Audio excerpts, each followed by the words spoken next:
प्रदेश में नए दिशा निर्देशों के बीच कल से खुलेंगे स्कूल कॉलेज।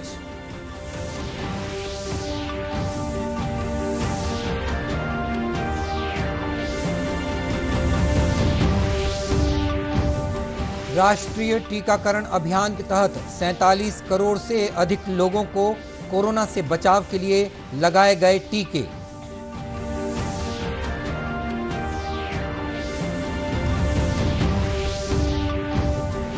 छत्तीसगढ़ और मध्य प्रदेश में सीमावर्ती जिलों को मलेरिया मुक्त बनाने साझा अभियान चलाया।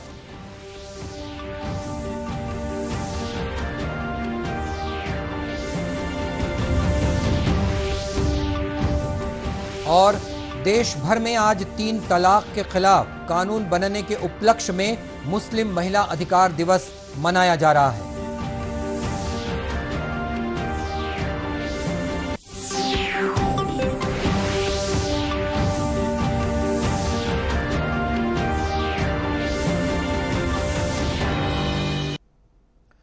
नमस्कार, आप देख रहे हैं दूरदर्शन समाचार। मैं हूं मनीष अहलूवालिया और अब समाचार विस्तार से।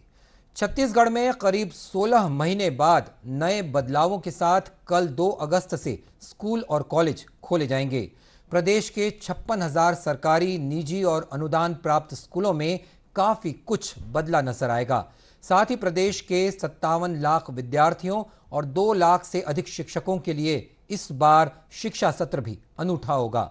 जानकारी के अनुसार हर कक्षा के पाठ्यक्रम में कटौती की गई है। वहीं एक क्लास में बच्चों की जितनी दर्ज संख्या है उसके आधे एक दिन और बाकी आधे अगले दिन स्कूल आएंगे। वर्ष भर ऑनलाइन कक्षाएं भी संचालित की जाएंगी। इस शिक्षा सत्र में 6वीं, 7वीं, 9वीं और 11वीं के छात्र अभी स्कूल नहीं जाएंगे। इस बीच राजधानी रायपुर में संसदीय सचिव और विधायक विकास उपाध्याय ने कोरोना संक्रमण से बचाव के मद्देनजर आज शाला समिति के सदस्यों और कांग्रेस पार्टी के कार्यकर्ताओं के साथ शहर के विभिन्न स्कूलों की कक्षाओं को सैनिटाइज कराया। साथ ही स्कूलों की साफ सफाई भी की गई।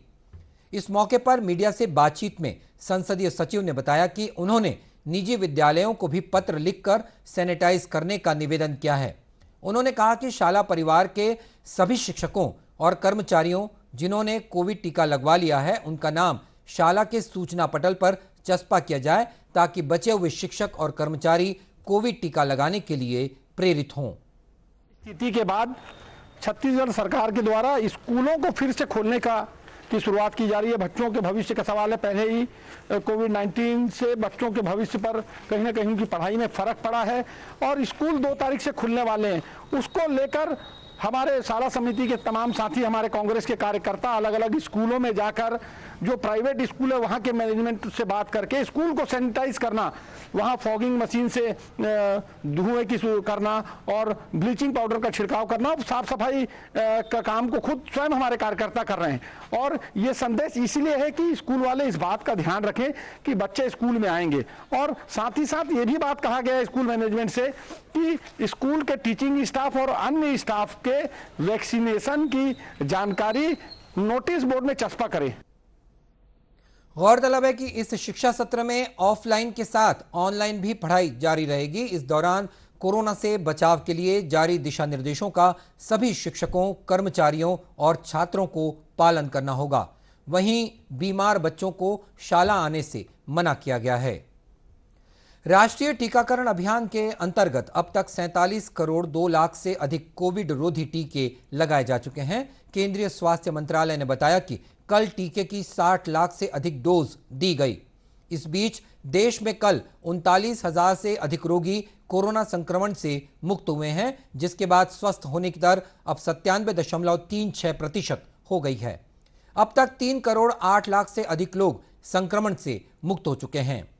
इधर छत्तीसगढ़ के दुर्ग जिले में कोविड टीकाकरण अभियान के प्रति लोगों में जबरदस्त उत्साह देखने को मिल रहा है। जिले के टीकाकरण केंद्रों में फिर से टीकाकरण शुरू हो गया है। वर्तमान में सभी ग्रामीण उत्साहपूर्वक टीका लगवा रहे हैं। ग्राम पंचायत कुथरेल की सरपंच राजश्री चंद्राकर ने बताया कि गांव के लोगों को टीकाकरण के फायदे बताने के बाद वे टीकाकरण केंद्रों में स्वयं से होकर पहुंच रहे हैं। उसको दूर करने के लिए हमने पहले जनप्रतिनिधि, साथ में गांव के मितानिन, सभी ने मिलकर एक बैठक किया जिसमें वैक्सीनेशन की जो भ्रम है लगाने के लिए लोगों को कैसे दूर करना है, इसके लिए सब ने आपस में निर्णय लिया कि पहले हम सब अपने परिवार से वैक्सीनेशन को लगवाएं और घर घर जाके लोगों को जागरूक करें। वहीं ग्रामीणों ने बताया कि इस महामारी से बचने के लिए टीकाकरण ही एकमात्र उपाय है। टीकाकरण से शरीर की प्रतिरोधक क्षमता बढ़ने के कारण वायरस से लड़ने की क्षमता उत्पन्न होती है। तो जागरूक भी करे हो जब सब मन ला कि वैक्सीन तो हम मन लगा लेकिन हम लोग कुछ नहीं होए तो तू मन काबर डरत हो ऐसे करके बोले हवन हमन तो सब बहुत जनता मन लगा थे और एक से डरत भी नहीं है।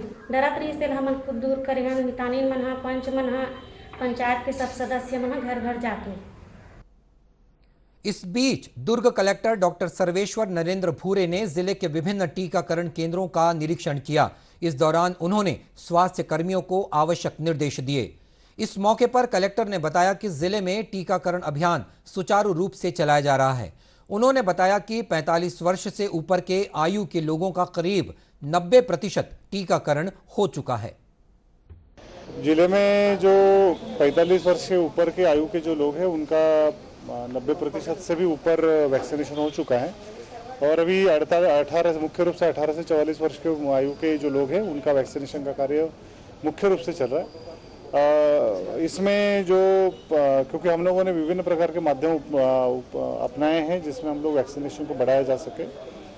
वैक्सीनेशन को क्योंकि पहले वैक्सीनेशन को लेके कुछ भ्रांतियां थी, अभी बहुत सारी भ्रांतियां समाप्त हो चुकी है। वैक्सीनेशन में अभी लोग भी आ रहे हैं। अभी वैक्सीनेशन में मुख्य रूप से जो कंटिन्यूस सप्लाई एक बहुत महत्वपूर्ण विषय है और जितने वैक्सीन हमें अभी मिल रहा है उतना पूरा खपत हो रहा है और लोगों का उत्साह काफ़ी है। जिला कलेक्टर ने कहा कि कोविड टीकाकरण से किसी भी प्रकार से डरने की जरूरत नहीं है। उन्होंने सभी ग्रामीणों से टीका लगवाने की अपील की है, साथ ही अन्य लोगों को भी प्रेरित करने को कहा है। छत्तीसगढ़ और मध्य प्रदेश राज्य ने एक साझा अभियान चलाकर राज्यों के सीमावर्ती जिला राजनांदगांव और बालाघाट के गांव में मलेरिया मुक्त करने की मुहिम शुरू की है। अभियान के तहत 36 गांव का सर्वे कर मलेरिया की सघन जांच की जा रही है। जिला मुख्य चिकित्सा और स्वास्थ्य अधिकारी डॉक्टर मिथिलेश चौधरी ने बताया कि मलेरिया उन्मूलन के तहत गांव-गांव में लोगों को मच्छरदानी का वितरण किया गया है। इसी तरह घरों में डीडीटी पाउडर का छिड़काव भी किया जा रहा है। उन्होंने बताया कि आने वाले दिनों में महाराष्ट्र सीमा से लगे छुरिया, मानपुर, मोहला चौकी और राजनांदगांव जिले के सीमावर्ती जिले कांकेर, कवर्धा और बालोद जिले से लगे हुए गांव में मलेरिया उन्मूलन अभियान चलाया जाएगा, जिससे इस जिले को मलेरिया मुक्त बनाया जा सके। डॉक्टर चौधरी ने लोगों को मच्छरदानी लगाकर सोने की अपील की है, साथ ही पूरे शरीर को ढकने वाले कपड़े पहनने की सलाह भी दी है। राजनांदगांव कलेक्टर तारण प्रकाश सिन्हा ने बताया कि छत्तीसगढ़ राज्य के राजनांदगांव और मध्य प्रदेश के बालाघाट जिले के सीमावर्ती गांव के लोगों को मलेरिया से बचाने के लिए दोनों राज्यों के सीमावर्ती जिलों में एक अभिनव पहल की गई है। दोनों जिलों के स्वास्थ्य विभाग के अमलों द्वारा सीमा क्षेत्र के गांव में मास स्क्रीनिंग कार्यक्रम के तहत घर घर सर्वे कर मलेरिया की जांच और इलाज की व्यवस्था की गई है। क्रम में राजनांदगांव जिले में भी हम लोग लगातार मलेरिया उन्मूलन के लिए कार्य कर रहे हैं और इस तारतम्य में जो छत्तीसगढ़ और मध्य प्रदेश की सीमा है वहाँ पर हमने एक व्यापक अभियान चला रखा है मलेरिया की टेस्टिंग का और उसमें जो पड़ोसी बालाघाट जिला है वहाँ के जो एडमिनिस्ट्रेशन है वो भी मदद कर रहा है और हमारे लोग भी। तो हम लोग मिल के एक अभियान चला रहे हैं और हमारा लक्ष्य है कि राजनांदगांव जिले को मलेरिया से मुक्त किया जाए। इस बीच राष्ट्रीय मलेरिया मुक्त अभियान के तहत गरियाबंद जिले में लक्ष्य से अधिक सफलता मिली है। जिले के 199 गांव में 1,12,000 लोगों की मलेरिया जांच होनी थी, लेकिन स्वास्थ्य कार्यकर्ताओं ने 1,13,000 लोगों की जांच की है। जिले के मुख्य चिकित्सा और स्वास्थ्य अधिकारी डॉक्टर एन नवरतन ने बताया कि मलेरिया मुक्त अभियान के सकारात्मक परिणाम सामने आए हैं। पॉजिटिविटी दर घटकर कम हुई है, जिससे भविष्य में और लोगों में मलेरिया फैलने का खतरा कम होगा। का जो टारगेट दिया गया था उसमें हम लोगों ने 1,13,000 लोगों का जो है मलेरिया आरडी किट से घर घर जाकर हमारे मितानिन और हमारे आरएचओ मेल फीमेल के माध्यम से हम लोगों ने जांच किया। इसमें से 448 लोगों को पॉजिटिव आया है। पूरे 1,13,000 में 448 लोग पॉजिटिव आए हैं, जिसमें आरडी किट से, जिनको समूल उपचार एसीटी किट, मलेरिया का क्लोरोक्विन और प्राइमाक्विन के माध्यम से, पीवीटी और पीएफ के माध्यम से दिया गया है। इधर बस्तर और सरगुजा संभाग में संचालित मलेरिया मुक्त अभियान के अच्छे नतीजों को देखते हुए इस बार इसे प्रदेश के 21 जिलों में विस्तारित किया गया है। राज्य शासन के स्वास्थ्य और परिवार कल्याण विभाग तथा राष्ट्रीय स्वास्थ्य मिशन द्वारा संचालित इस अभियान के अंतर्गत 20,43,000 से अधिक लोगों की मलेरिया जांच का लक्ष्य रखा गया है। इस अभियान के दौरान मितानिन और स्वास्थ्य कार्यकर्ताओं की टीम घर घर पहुंचकर लोगों की जांच करेगी। वहीं अभियान के तहत अब तक 18,39,000 लोगों की जांच की गई है। इनमें 10,930 मरीज पॉजिटिव पाए गए हैं। और खबरों का सिलसिला आगे भी जारी रहेगा। फिलहाल वक्त है छोटे से ब्रेक का।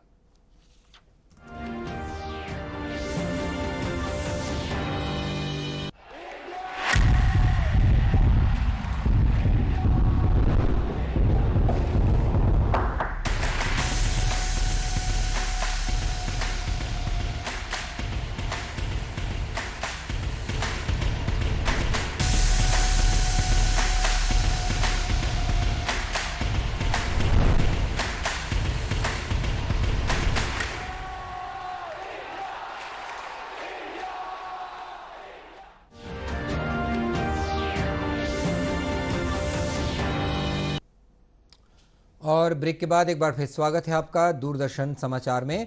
न्यायालय में गवाही देने आने वाले बच्चों के मन से भय को दूर करने के उद्देश्य से राजनांदगांव जिला न्यायालय परिसर में किलकारी कक्ष का शुभारंभ किया गया। किलकारी कक्ष में बच्चों के लिए खिलौने और कॉमिक्स की किताबें रखी गई हैं। वहीं कमरे की दीवारों पर आकर्षक चित्र भी बनाए गए हैं।